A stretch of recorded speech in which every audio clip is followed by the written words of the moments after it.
The screen is black, absolute silence for 2 full seconds. Then a deep, resonant, almost imperceptible heartbeat begins to pulse, fade in from black to an extreme close-up on an eye. The lighting is cinematic and moody, Rembrandt lighting that creates deep shadows and highlights the texture of the skin. The eye is weary. In the reflection within the pupil, we see a distorted miniature scene, a cluttered desk lit by the blue glow of a laptop screen, a half-empty coffee mug, papers strewn about. The eye blinks slowly, heavy with a profound exhaustion that is more mental than physical. The eyelashes seem to move through molasses. A single somber, low-frequency piano key is struck and held, vibrating under the heartbeat. It creates a feeling of immense tension and introspection. There is a moment, a specific silent moment that arrives for everyone on this planet chasing a dream. It doesn't arrive with drama. It arrives with a whisper. It's the moment you look at the gap between the life you're living and the life you feel in your bones you're meant to be living. And you ask yourself the most dangerous question: is this all there is? Quick, jarring cuts, a shot of a hand slamming a laptop shut in a sudden burst of quiet frustration. The sound is explosive in the silence. Another, someone staring out a rain-streaked window at a glittering city at night. The lights of the city are like stars, but the person on the inside feels utterly separate from that energy, that life, that success. They are an observer, not a participant. A final shot, a fist clenched on the desk, not in anger, but in sheer helplessness. What if I told you that this gap, this chasm between your current reality and your ultimate potential, that has nothing to do with your circumstances, nothing to do with your education, your connections, your bank account, or luck? What if I told you that the entire problem is a single corrupted file running on a loop in the supercomputer of your mind? The screen deliberately cuts to black again. The heartbeat and piano notes stop. Silence. Then text begins to type out onto the screen as if by an invisible hand. White, elegant serif font on pure black. It has nothing to do with what you don't have. It has everything to do with what you haven't installed. A subtle rising ambient pad begins to swell, creating a sense of anticipation. For nearly a century, a secret blueprint has existed, a mental operating system, a formula so potent, so fundamentally life-altering, that it was once considered too powerful, too dangerous for the general public. It wasn't discovered by a psychologist. It was unearthed by a journalist. Archival, grainy, black and white footage flickers onto the screen. Massive steel mills firing against a night sky, showering sparks like angry stars. A slow pan across a vast factory floor. This is the age of industry, of titans. The ambient pad is joined by a distant, rhythmic, industrial clanging, the sound of forging steel. The greatest industrialist of all time, Andrew Carnegie, who rose from a penniless immigrant to the richest man on earth, funded a mission, a 20-year mission. He tasked a young man named Napoleon Hill with a single objective: to reverse engineer success, to crack the code, to discover the one common denominator that every massive achiever from Thomas Edison to Henry Ford possessed. A portrait of Andrew Carnegie, his eyes sharp and discerning. Then a portrait of a young, intense, determined Napoleon Hill, notebook in hand. The visuals crossfade to images of Hill interviewing these giants of industry. The music begins to build, adding a slow, determined drumbeat. A cello melody enters, somber but powerful. What Hill discovered after 2 decades of research astonished him. It weak. It wasn't about money. It wasn't about ruthless competition. It was about the mind. It was a programmable formula. He called it the most powerful law of cosmic habit force. The ultimate system for reprogramming your subconscious mind for automatic success, for turning thought into tangible reality. The screen resolves back to the present. The narrator is now on screen, or the text appears as a powerful, bold overlay on a shot of the sun breaking over a mountain peak. This is not positive thinking. This is mindful engineering. The music swells into something grand, inspiring, and cinematic, full orchestra. It's the sound of possibility. This is not a theory. This is not a vague philosophy. This is the practical, actionable science of achievement distilled into a repeatable process. And in this hour, we are going to install this new operating system together. We are going to find that corrupted file of self-doubt, of procrastination, of perfectionism, and we are going to drag drag it to the trash. We are going to delete it forever, and we are going to replace it with a new program, a program of unstoppable action, of relentless focus, of quiet, unshakable confidence. Our hero character, the one from the first shot, finally pushes back from the cluttered desk. The movement is slow, deliberate. They walk to a mirror on the wall. Instead of looking down in avoidance, they lean in. They look themselves directly in the eye. The camera focuses on their eye in the mirror. This is a moment of raw, honest confrontation, a moment of decision. The music dips slightly, allowing the narrator's voice to become intimate, direct to camera. But before we begin this installation, you must do one thing. You must answer one question with raw, uncomfortable honesty. Right now, in this moment, as you watch this, what is the one story you tell yourself? The one excuse you use as a shield? What is the mantra of your limitation? Is it, I don't have enough time? Is it, I'm not ready yet, I need one more course, one more rebook? Is it the fear that people will laugh, that you'll be judged? Or is it the deepest, most haunting fear of all, the fear that you might try with everything you have and still fail? As the narrator lists each excuse, subtle, ghostly text appears faintly on the character's face in the mirror, then fades. Not enough time, not ready, fear of judgment, fear of failure. That story, that excuse, has been your companion for years. It has kept you safe, and it has kept you small. That story is the only thing you need to leave behind in the first 5 minutes of this video. Your new story starts now. Let's understand what we're truly dealing with here. This isn't a character flaw. This isn't a personal weakness. This is a biological process happening in your brain. Your brain is wired for efficiency, not for success. It's wired to conserve energy. And that ancient operating system, the limbic system, views anything new, anything challenging, anything that might lead to failure or judgment as a threat to be avoided. So when you even think about starting that business, writing that book, asking for that raise, or even just going to the gym, your brain sounds an alarm. It releases cortisol. It creates a feeling of anxiety, of dread, and it immediately offers you a way out. A familiar, well-worn neural pathway. The excuse. You're tired. Do it tomorrow. It's not the right time. This is your primal brain trying to protect you from perceived danger. But the danger isn't real. The only thing in danger is in 1937, long before modern neuroscience could prove it. He said the battle for achievement is a battle of the mind, and the first battlefield is what he called the 6 ghosts of fear. The fear of poverty, criticism, ill health, loss of love, old age, and death. These fears, he said, are nothing but states of mind.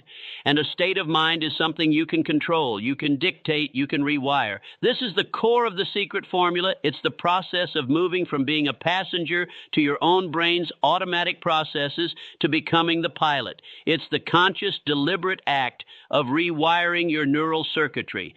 Every time you choose action over inaction, you are not just doing a task. You are forging a new neural pathway. You are physically altering the structure of your brain. You are quite literally building the brain of the person who achieves those goals.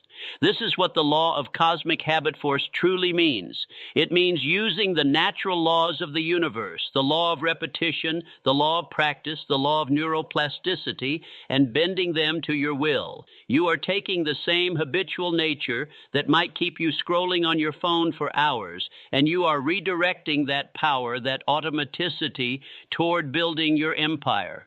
Think of your mind as a vast, fertile garden. Left unattended, it will grow weeds. Weeds of doubt, of fear, of distraction. The seeds for these weeds are everywhere. In the negative news you consume, in the complaining conversations you have, in the limiting beliefs you rehearse daily. The secret formula is the process of becoming the gardener of your mind.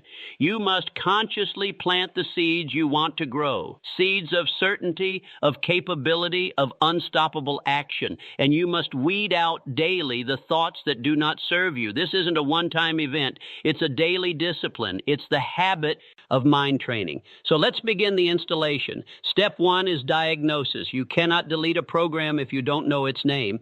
Your first action, your first moment of power, is to shine a light on the exact excuse that has been running your life. I want you to press pause. Right now, I am completely serious. Press pause on this video, get a notebook, open the Notes app on your phone, and I want you to write down the single biggest excuse that has been holding you back from your most important goal. Write it down in a sentence. I don't have enough time to, I'm afraid that then I'm not the kind of person who can.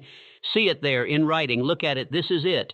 This is the sentence that has cost you days, weeks, months, maybe even years of progress. This sentence has been more powerful than your dreams. But now its power is ending because you have captured it. You have objectified it. It is no longer a part of you. It is a thing separate from you that you can observe and now dismantle. Now, I want you to perform a simple but profoundly powerful ritual of release. I want you to delete that sentence. If it's on your phone, delete the note. If it's on paper, I want you to physically destroy it. Tear it into 100 pieces. Burn it safely. Get rid of it. This is not just symbolism. This is a neural ritual. It is a signal to your subconscious mind that this program's reign is over. You are declaring war on that excuse, and this is your first shot. Your mind will resist. The moment you delete it, the old program will try to reboot. It will whisper, but it's true. You really don't have time. This is the critical moment. This is where you must activate your new authority. You must respond out loud if you can. You must speak to your mind with the tone of a CEO, with the tone of a gardener who has decided what will and will not grow in their domain. Your response is, that is an old thought. It is no longer welcome. And you will replace it with a new command, a new seed to plant. If your excuse was, I don't have enough time, your new command is, I am the creator of my time, and I will find 25 minutes today to move toward my goal. If your excuse was, I'm afraid of failing, your new command is, I courageously take action, knowing that every outcome is feedback, not failure. This is the essence of mind training. It is the constant, vigilant process of catching the old program and reinstalling the new one. It will feel unnatural at first. It will feel like you're lying to yourself. That's okay. You are lying to yourself. You are telling a new, better, more empowering lie until your nervous system, your reality, and your results catch up and make it the truth.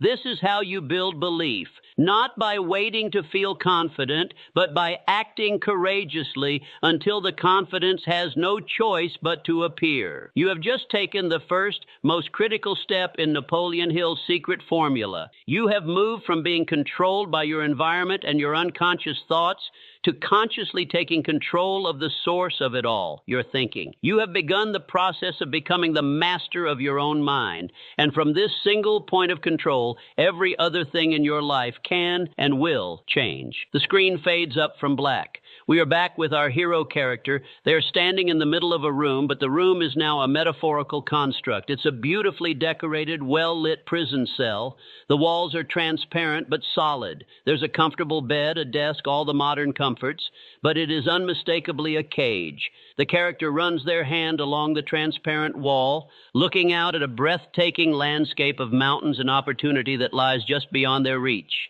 The music is atmospheric, a blend of wonder and unease.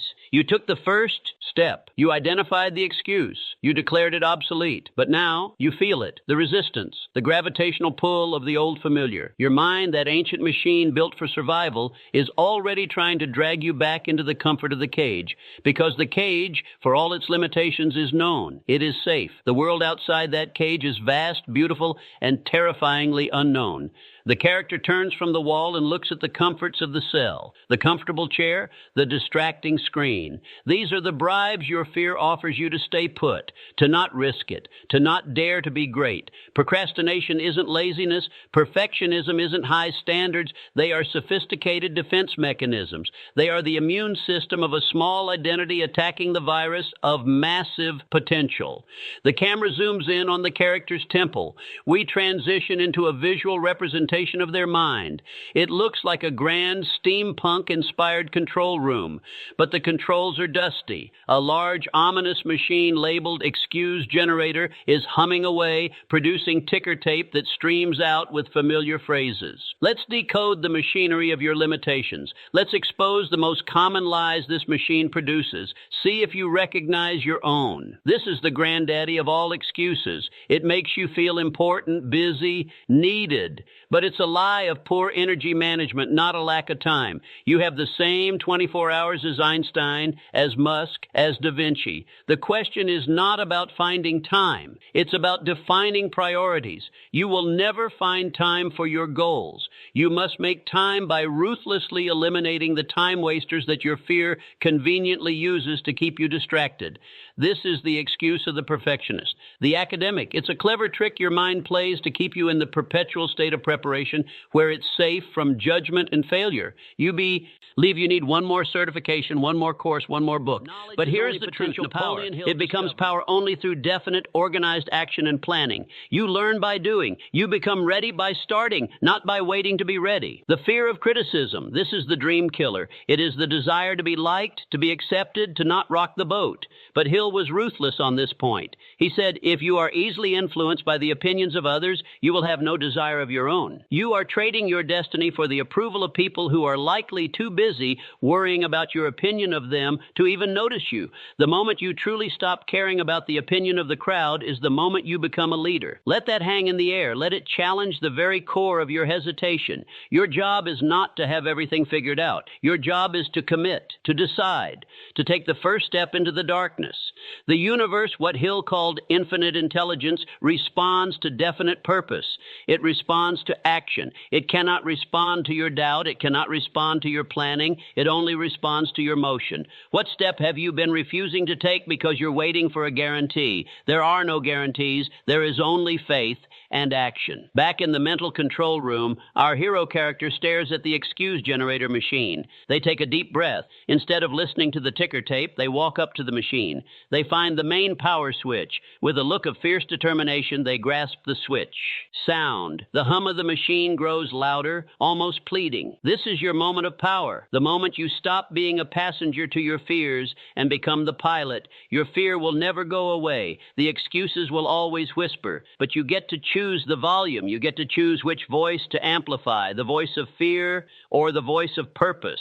The character pulls the switch. The machine, he powers down with a dying whir. The ghostly figures of judgment fade away. The room falls silent. For the first time, it is quiet enough for them to hear their own thoughts, their true thoughts.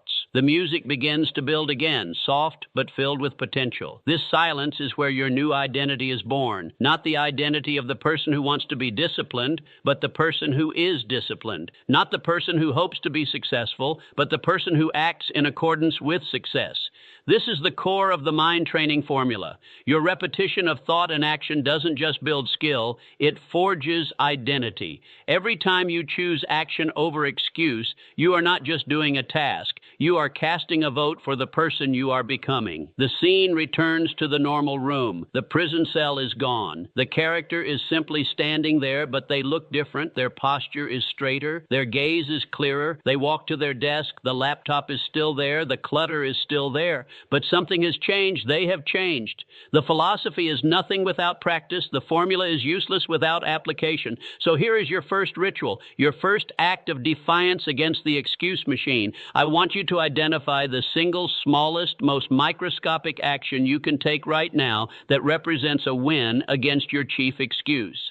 If your excuse was, I don't have time, your action is to set a timer for 5 minutes and work on your goal, just 5 minutes. If your excuse was, I'm not ready, your action is to open a blank document and write the first sentence of your project, even if it's terrible. If your excuse was fear of judgment, your action is to send one text to one person telling them one idea cathedral today, just lay one brick perfectly. That one brick, that one 5-minute action is a seismic shift in your identity. It is you telling your fear, you no longer control me, I am in command. This small win generates a droplet of momentum, and momentum, when repeated daily, becomes an unstoppable force. It becomes the law of cosmic habit force in action. Your new story has its first sentence. Now keep writing. You took the small action. You felt that tiny spark of momentum. That was you, choosing to be a creator for a single moment. Now we must forge that moment into a permanent identity. We arrive now at the most fundamental fork in the road of your life.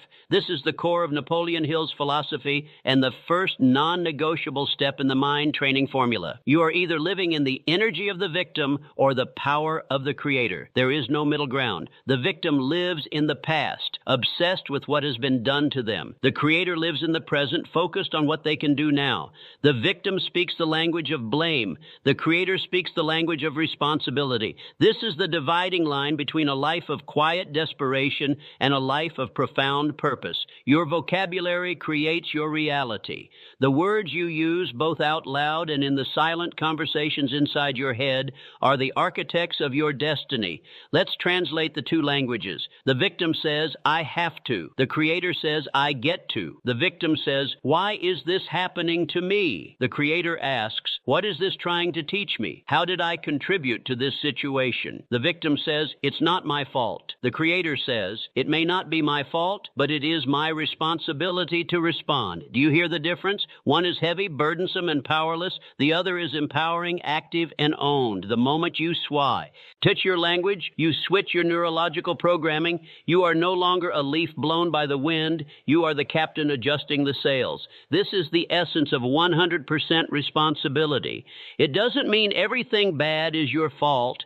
It means that your peace, your progress, and your power are your responsibility regardless of what happens to you. Let's make this practical. Think of the last time you complained. Maybe it was about your job, your health, your relationship. Now, I want you to perform a simple but profound reframe. Take that complaint and turn it into a Creator statement. If you thought my job is so draining, reframe it to, I am responsible for managing my energy at my job, and I will take one action today to make it more engaging. If you thought I never have enough money, reframe it to I am responsible for my financial literacy and my spending choices, and I will track one expense today. This isn't positive thinking. This is accurate thinking. It is acknowledging the one thing you truly ever have control over, your response. Your response is your greatest power. And when you take 100% responsibility for your responses, you claim 100% of your power. This is the ultimate shift. You are no longer an employee of your circumstances. You are the CEO of your life, Inc. Think about what a CEO does. The CEO doesn't blame the economy, the weather, or a bad quarter. The CEO analyzes the situation, assesses the resources, makes a new plan, and finds a way forward. That is your new job description. The balance sheet of your life, Inc. might show losses. There might be bad investments in the past. That's fine. The CEO doesn't dwell on past losses. The CEO focuses on future strategy. Your mind is your RD department. Your body is your production facility. Your time is your capital. Your habits are your operating procedures. You are the chief executive.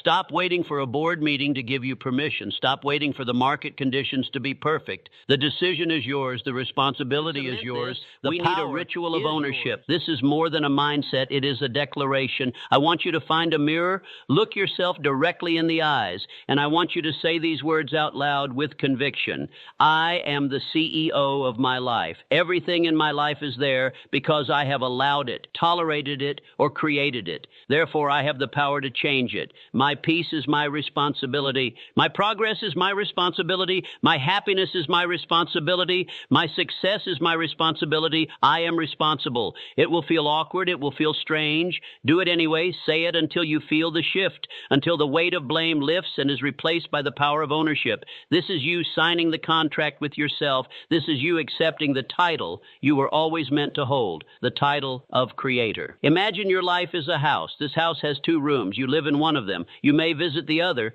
but where you take up permanent residence defines your entire existence. The first room is well lit but sterile. It has a single comfortable chair pointed at a giant screen. On that screen, your past plays on a loop. Every failure, every criticism, every moment you were wronged. The walls are covered in mirrors that distort your reflection, making you look smaller, weaker. This is the victim's room. It is designed for one thing, to prove to you why you cannot succeed. The second room has no screen. Instead, it has a vast, empty canvas on one wall and a toolbox on the other. The canvas is your future, blank and full of potential. The tools are your skills, your choices, your actions. The mirrors here show your true reflection, but also a faint glowing outline of the person you have the potential to become. This is the Creator's Room. It is designed for one thing, to empower you to build. You have a foot in both doors, but today we decide which room you will lock shut from the inside and which one you will furnish as your home. Let's dissect the victim's room. It is built with a specific language. This language is addictive because it removes the burden of responsibility. It feels light in the moment, but it creates a life of immense, crushing weight. The victim's primary tool is the blame frame. Every story is framed through the lens of who did what to them. My boss doesn't recognize my talent. The economy ruined my business. My parents didn't support me enough. The second tool is justification. The victim has a reason for every failure, an alibi for every unmet goal. I would have started, but I didn't have the right resources. I could have been great, but no one gave me a chance. The final, most seductive tool is the past as a prison. The victim uses past events as irrefutable evidence for present inaction.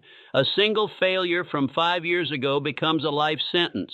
A criticism from a former colleague becomes a permanent label. This is not to say painful things didn't happen. They did. But the victim has taken those events and built a shrine to them. They worship at the altar of why me and wonder why their future never arrives. Let that truth land. It is uncomfortable. It is heavy. Freedom is not the absence of burdens. It is the privilege of carrying your own. The victim chooses the prison of blame because the sentence feels easier than the terrifying responsibility of building something from scratch. Which have you chosen, the comfortable prison of your past or the demanding freedom of your future? The air is different here. It smells of potential. The language here is not about assigning blame. It is about claiming agency. The Creator's primary tool is the responsibility. They understand that while they cannot control every event, they have absolute authority over their response. My boss doesn't recognize my talent becomes, what 3 actions can I take this week to make my contributions undeniable? The economy ruined my business. Becomes, what did this economic shift teach me about my business model and how can I adapt? The second tool is ownership. The Creator owns their outcomes, especially the failures. They see failure not as an indictment of their character, but as data. I didn't have the right resources. Becomes, I relied too heavily on external resources. How can I develop more internal capability? The final tool is the future as a magnet. The Creator is pulled forward by a vision so compelling that the past loses its grip. They don't ignore the past. They simply use it as compost to fertilize the future they are building.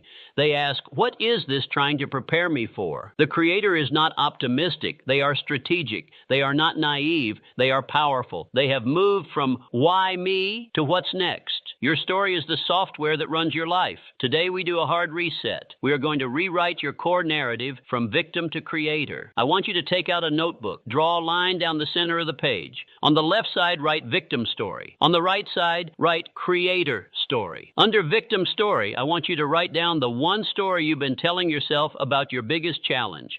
Write it in the full, blaming, justified language of the victim. Be dramatic, be honest. Now look at that story. Acknowledge it, thank it for trying to protect you, and turn to the right side of the page. Your task is to translate that victim story into a creator story. Do not sugarcoat it. Do not use fake positivity. Translate it into a statement of agency, ownership, and action. Victim story. I'm stuck in this dead-end job because my industry changed and nobody values my experience anymore. Creator story. I have allowed myself to stay in a role that no longer fits because I feared the uncertainty of a transition.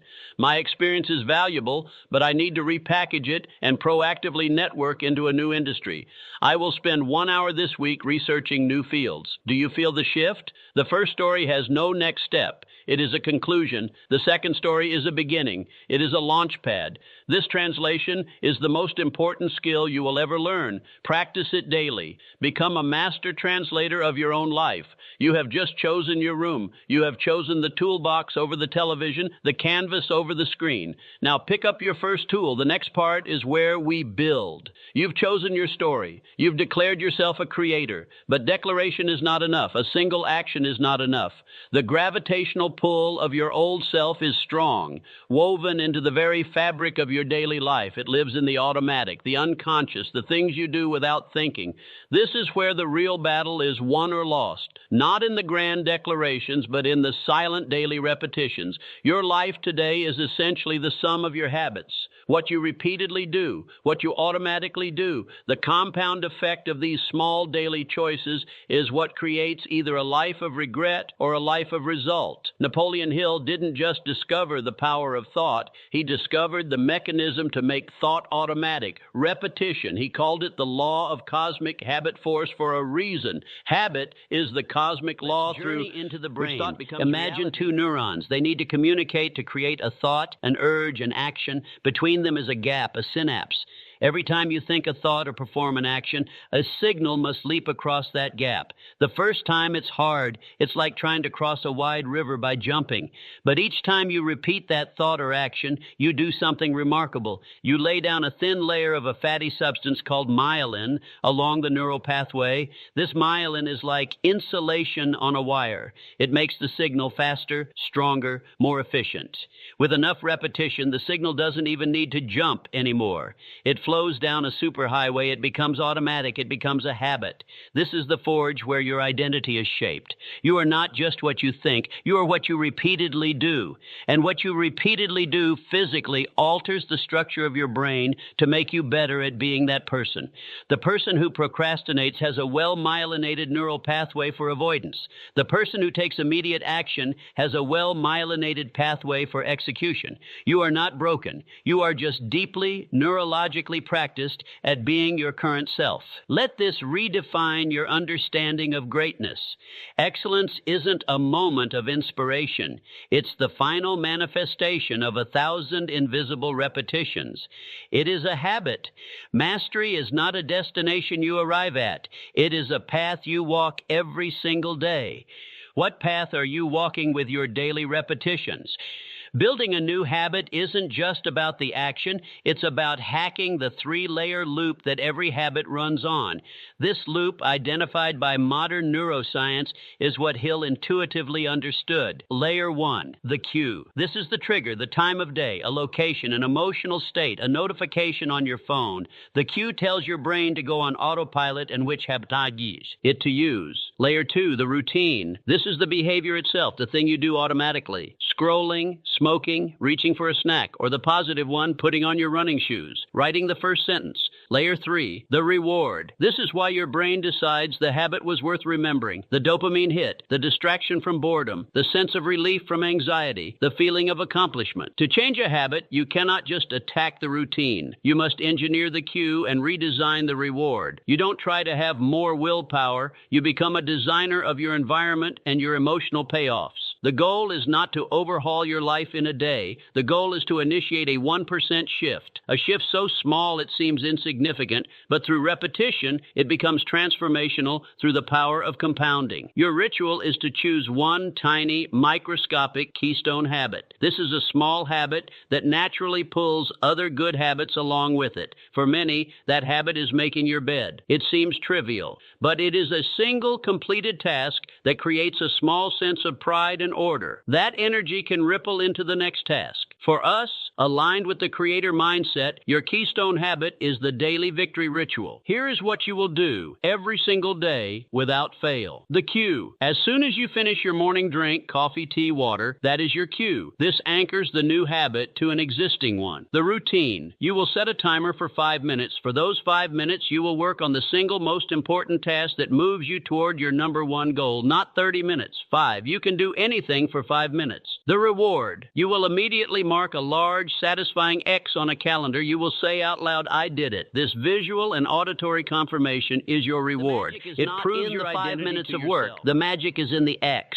The magic is in the undeniable proof that you are a person who does what they say they will do. You are building evidence for your new identity, one day, 1x at a time. This ritual, this tiny repetition, is you wielding the law of cosmic habit force. You are the blacksmith at the neurological forge, hammering the myelin onto the pathway of the person you are becoming. This is the final profound shift. Most people try to change their actions to get a result. They think, I need to work out to get fit. The creator approach is different. The creator takes the action to become the identity. I work out because I am a healthy person. The action is not a means to an end. It is a vote for the identity. The result is simply the inevitable byproduct of consistently being that person. Your 5-minute daily victory ritual is not about the output of those 5 minutes. It is about casting a vote. It is you standing in the voting booth of your own soul and checking the box next to person of action, person of integrity, creator. One vote doesn't win an election, but daily votes, they win in a landslide. Soon the evidence becomes so overwhelming that your mind has no choice but to accept the new identity. The neural pathways are so thickly myelinated that action becomes your new autopilot. This is the alchemy. You are not just building habits. You are performing identity transmutation. You are turning the lead of your old self into the gold of your potential through the relentless daily heat of repetition. The forge is hot. The hammer is in your hand. Now strike. You are building. You are showing up. You are casting your daily votes. And now you will hit the wall. This is not a possibility. It is a guarantee. Every single person who has ever built anything meaningful has faced it. The initial burst of MOT. Ivation will fade. The results you expected will not yet have arrived. The world will seem indifferent to your efforts. This is the critical juncture where most dreams are abandoned, not in a dramatic explosion, but in a quiet whisper of surrender. They believe the path to success is linear. They believe effort should immediately equal reward. This is the greatest lie we tell ourselves. The path is not linear. It is a brutal, unforgiving, exponential curve, and you are about to enter the longest, flattest, most agonizing part of that curve. Napoleon Hill called it the testing point. Modern psychology calls it the dip. I call it the blind zone. The blind zone is the period of maximum effort and minimum visible progress. You are doing the work, but you can't see the results. It feels like you're running in place. It feels like you're digging a hole with a spoon. This is where your old victim voice will return with a vengeance. It will use this lack of visible evidence against you. See, I told you it wouldn't work. You're not good enough. This is a waste of time. You must understand the neuroscience of this. Your brain is a prediction engine. It is designed to seek immediate feedback.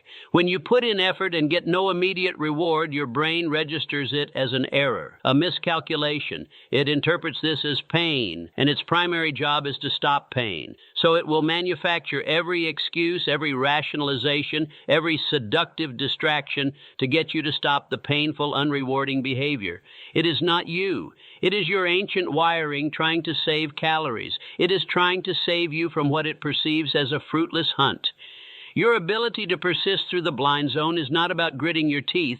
It is about understanding this biological trick and having a strategy to outsmart it. The majority of people quit right here. A red X appears on the flat part of the line just before the curve turns upward. They quit in the blind zone. They stop digging 3 feet from gold. Your breakthrough is not after the hard part. It is because of the hard part. The pressure, the resistance, the repetition, that is what transforms you into the person capable of handling the success on the other side. You cannot rely on motivation to get you through the blind zone.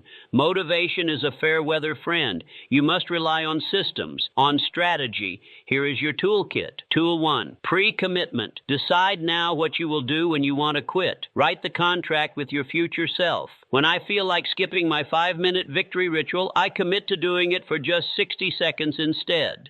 This removes the emotional decision in the moment. You are simply executing a pre-made plan. Tool 2, focus on the identity, not the result. In the blind zone, stop looking for external results. You will find none. Instead, focus on the internal evidence. Your reward is not a finished project. Your reward is that you showed up. You kept your promise to yourself. You reinforced your identity as a person who does not quit. The X on the calendar is your result. That is enough. Tool 3, shorten the timeline. The thought of doing this for a year is overwhelming. The thought of doing it forever forever is paralyzing, so don't. Your only job is to get through today. Your mantra becomes, just for today, I will not quit. Wake up every day and renew that contract for just 24 hours. This makes the impossible possible. When the urge to quit is overwhelming, when the blind zone is at its darkest, you need a ritual to anchor you. This is it.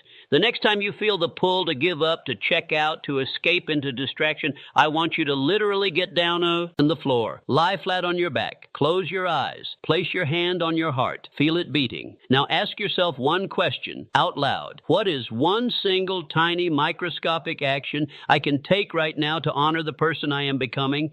Don't get up until you have an answer. It might be write one sentence, do one push-up, send one email. The answer is not the point. The ritual is the point. By physically lowering yourself to the ground, you are stopping the panic. You are reconnecting with your body. You are shifting from the chaotic energy of frustration to the grounded energy of action. You are proving to yourself that you can always find one more ounce of effort. This ritual breaks the quitting spell. It is your emergency brake. Persistence is not a personality trait. It is a skill. It is the skill of outlasting your own doubts. The blind zone is not your enemy. It is the refiner's fire. It is the process that burns away the superficial, wishful thinker and forges the resilient, undeniable creator. The people on the other side of the wall are not there because they are smarter or more talented than you. They are there because they made a simple, profound decision every single day in the blind zone. They chose to believe the promise of their future more than they believe the evidence of their present. They understood that the pain of persistence is temporary,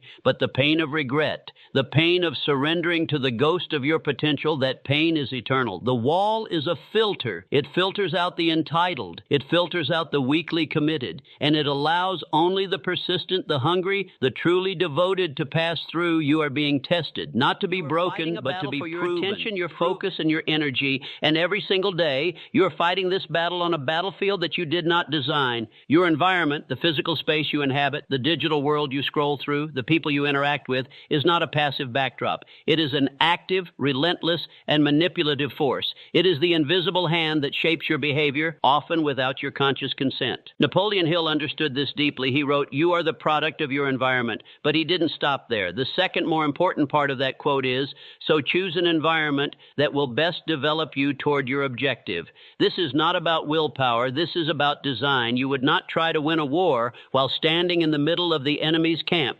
Yet that is exactly what you do every day when you try to be focused in a chaotic space, disciplined in a distracting digital world, and positive while surrounded by negativity. The battle is rigged. Today, we change the battlefield. You must become the architect of your reality.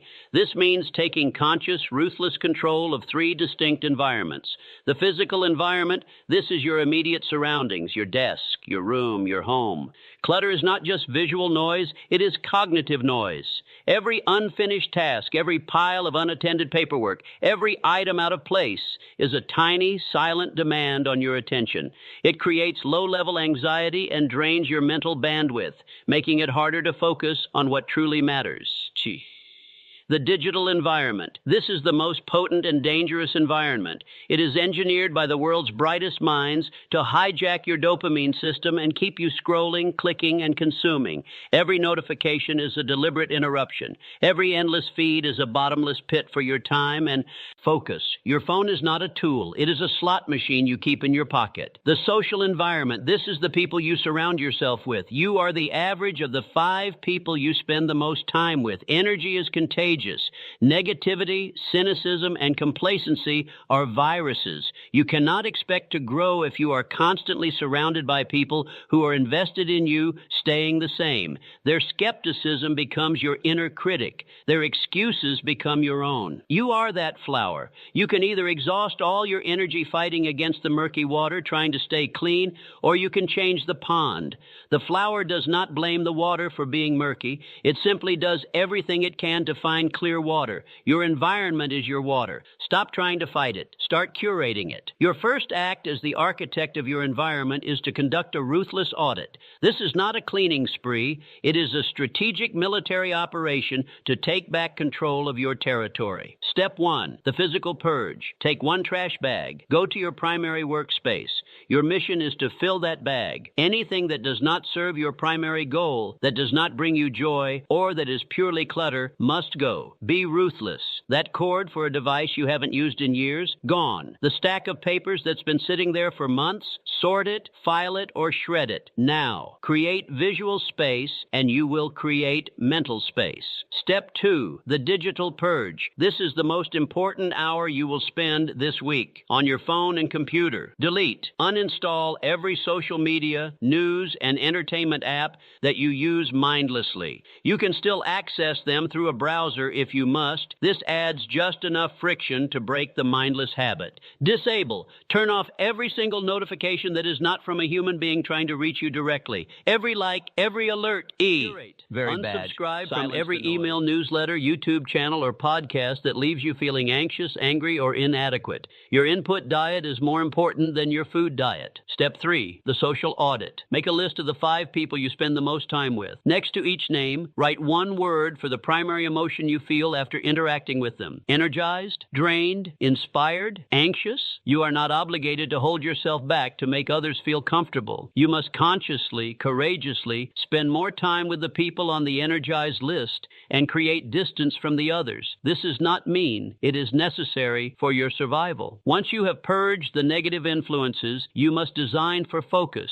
Your environment should make good habits easy and bad habits hard. Want to read more? Place a book on your pillow every morning. Want to stop scrolling? Charge your phone in another room? Want to work out? Sleep in your gym clothes. Want to write? Have a dedicated clean desk with a document already open. This is environmental design. You are not using willpower to resist temptation. You are using intelligence to eliminate the need for willpower. You are making the right path the path of least resistance. You are aligning your surroundings with your soul's deepest desires so that every day your environment pulls you toward your destiny instead of pushing you away from it. Your environment is the silent daily vote for who you are. Make sure it's voting for the future you, not the past you. The architect has taken control. The new foundation is set. Now we build the mindset to inhabit it. You have designed your outer world. You have cleared the clutter, silenced the digital noise, and curated your circle. But there is one final and most important environment to master. It is the most powerful and dangerous environment you will navigate. It is the internal world inside your own skull, the theater of your mind. In this theater, a play is performed every single moment of every single day. The script is your running internal monologue, the critic, the narrator of your life. And for most people, this critic is a vicious, cynical, and brutal playwright. It takes a single setback and writes a tragedy. It takes a small mistake and scripts an epic tale of failure. This inner voice is not truth. It is a habit, a deeply ingrained neurological habit of negative storytelling. And just like any other habit, it can be broken. Today, we become the director of this play. We fire the old critic, and we hire a new strategic and empowering narrator. Your brain is a meaning-making machine. It doesn't just experience events, it immediately creates a story about them. This story isn't passive. It triggers a chemical cascade in your body. A story of threat releases cortisol and adrenaline, stress chemicals that shut down creativity and focus. A story of opportunity releases dopamine and serotonin, chemicals of engagement and well-being that open you up to learning and growth. When you fail at a task, your brain has a choice. It can tell the story, I am a failure. This is a fixed story. It is a permanent label. It shuts down learning. Or it can tell the story, I failed at this specific task. What can I learn from this? This is a growth story. It is temporary and specific. It opens the door to adaptation. Napoleon Hill called this the magic of going the extra mile. It's the mindset that sees any setback not as a verdict, but as tuition paid for a valuable lesson. This isn't positive thinking, it's accurate thinking. It's strategic storytelling that serves your growth instead of your fear.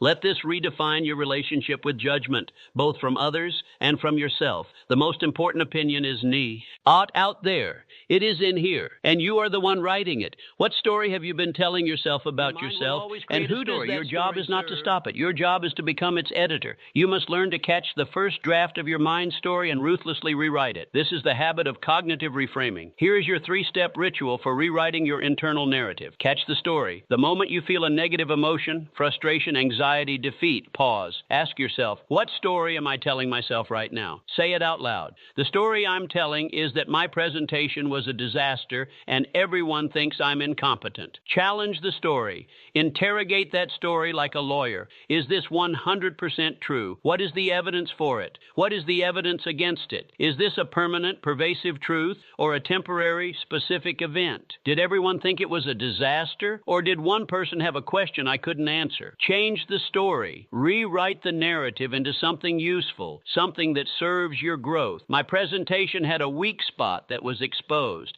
This is fantastic feedback. Now I know exactly what to strengthen for next time. This wasn't a failure. It was a free masterclass. This ritual is not about lying to yourself. It's about telling a truer story, a story that includes the facts but doesn't catastrophize them. You are shifting from a judge who delivers a life sentence to a coach who analyzes the game tape. The stories you tell about the past are important, but even more important are the stories you tell about the future. Your brain believes what you tell it. If you constantly tell yourself, I'm bad at networking, your brain will believe it and make you anxious and awkward in social situations. It will make the story come true. You must begin to narrate your life from the perspective of your future self, the person who has already achieved these goals. This is the ultimate application of the law of attraction, grounded in neuroscience. It's called self-directed neuroplasticity. Start using the language of that person now. Don't say, I hope I can be disciplined. Say,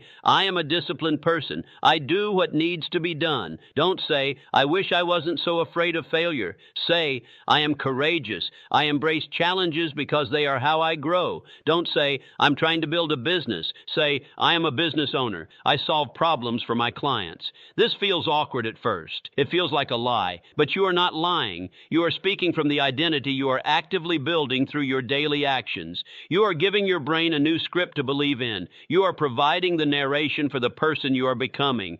With every repetition, the neural pathways of that new identity get stronger until one day you realize you're not pretending anymore. You have become the narrator of your own life. You have the mindset, you have the habits, you have the environment. Now we must talk about fuel. What is the fuel that will keep this entire engine running when the initial excitement fades? It is not a massive, life-changing breakthrough. That is a myth sold to you by movies. The true fuel is far more humble, far more accessible, and infinitely more powerful. It is the small win. We are obsessed with the grand slam, the overnight success, the lottery win. We believe change must be dramatic to be real. This obsession is the killer of progress. It causes you to overlook the tiny daily victories that actually mathematically guarantee your success, because a grand slam is just a series of small, connected actions. A home run is just a perfect swing after 10,000 imperfect practices. Today, we fall in love with the bunt, the single, the walk. We become masters of momentum, not prisoners of the law of physics. An object at rest stays at rest. An object in motion stays in motion. You are that object. The hardest part is not the running. It is the starting. It is overcoming the initial inertia of your own mass, your doubts, your comfort, your history. A small win is the smallest possible application of force to overcome that inertia. It is the tiny push that gets the flywheel turning. And with each subsequent small win, the flywheel turns faster. Each rotation requires less conscious effort. It builds upon itself. This is the compound effect in action. Small, seemingly insignificant steps, repeated consistently over time, create staggering exponential results.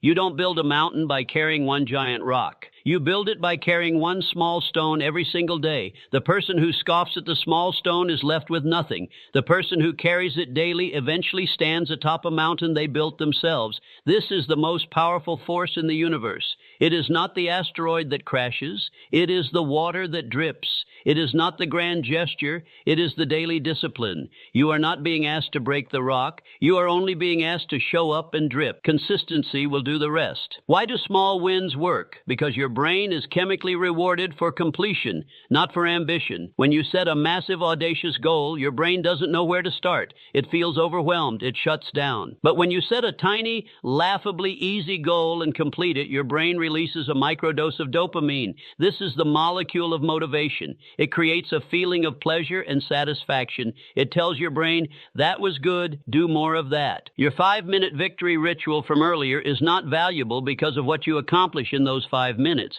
It is valuable because of the dopamine hit you get from checking it off. It is a deliberate, scheduled delivery of a W, a win. You are chemically training your brain to associate effort with reward. You are building an addiction to progress itself. This is the flywheel. A small action leads to completion, triggers dopamine, which motivates the next small action. You are not running on motivation. You are running on a self-created chemical engine of momentum. To make this tangible, you must become a collector of small wins. You must prove your progress to yourself in an undeniable way.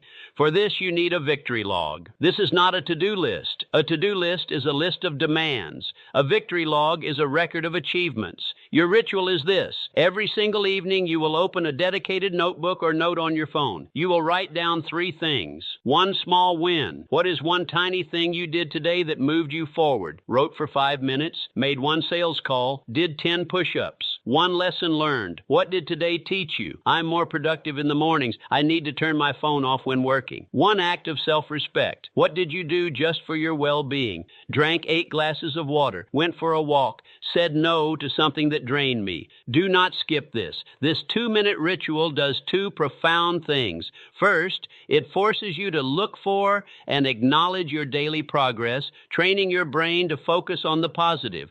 Second, it creates an irrefutable body of evidence. On days when you feel like you've accomplished nothing, you can open your victory log and see pages of proof that you are moving, growing, and winning. It is your anti-amnesia device against self-doubt. This process transforms your identity one final time. You stop being the dreamer, waiting for the one big break. You become the accumulator, the person who trusts the process of accumulation, the person who keeps high.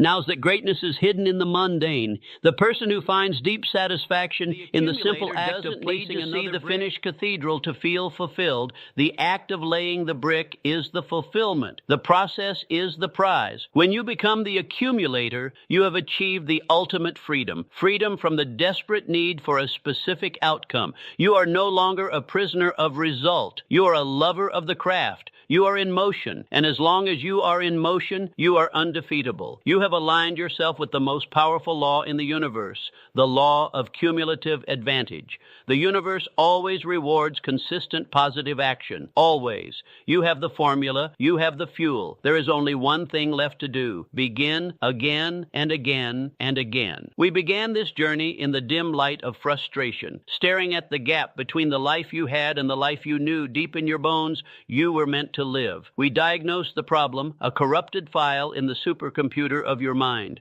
We discovered the century-old solution, Napoleon Hill's law of cosmic habit force. We installed a new operating system. We confronted the excuses. We took 100% responsibility. We forged new habits through tiny daily repetitions. We persisted through the blind zone. We designed an environment that supports our dreams. We rewired our internal storytelling. We fell in love with the power of small wins. The training is complete. The tools are in your hands. The formula is now yours. But this final moment right now is the most important of all. This is the moment where knowledge must become action, where inspiration must become initiation. This is the moment you decide if this was just the hour of entertainment or the turning point of your entire life. Look back at the person you were 190 minutes ago. That person was filled with doubt, haunted by excuses, and living as a passenger in their own life. That person is gone. You have seen Bihi and the curtain.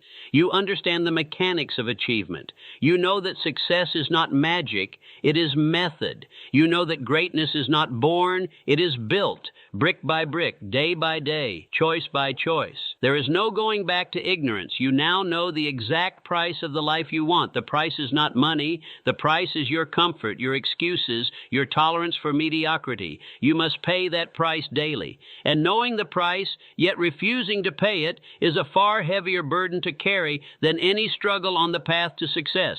The most haunting question you will ever face is not, what if I fail? The most haunting question is, what if I had actually tried? Let that sit in your soul. Let it shake you. Let it be the antidote to your complacency. The world does not remember what you almost did. It does not care what you intended to do. It only records what you actually did. What will the graveyard of dreams? You are meant for the arena. You are meant to be scratched and dusty and tired and triumphant. You are meant to look back on your life and say, I fought the good fight. I finished the race. I kept the faith.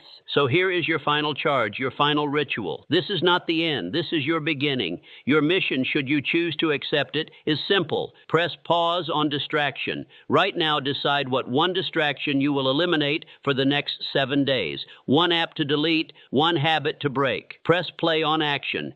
Decide what one 5-minute victory ritual you will perform every single day without fail for the next 30 days. Become part of the community. You do not have to do this alone. In the comments below, type I am in. State your one ritual. Let this be your public contract. Let this community be your accountability. Find the others who have decided to stop waiting and start building. Support them. Let them support you. Remember, you don't fail because you lack ability. You fail only when you refuse to start again.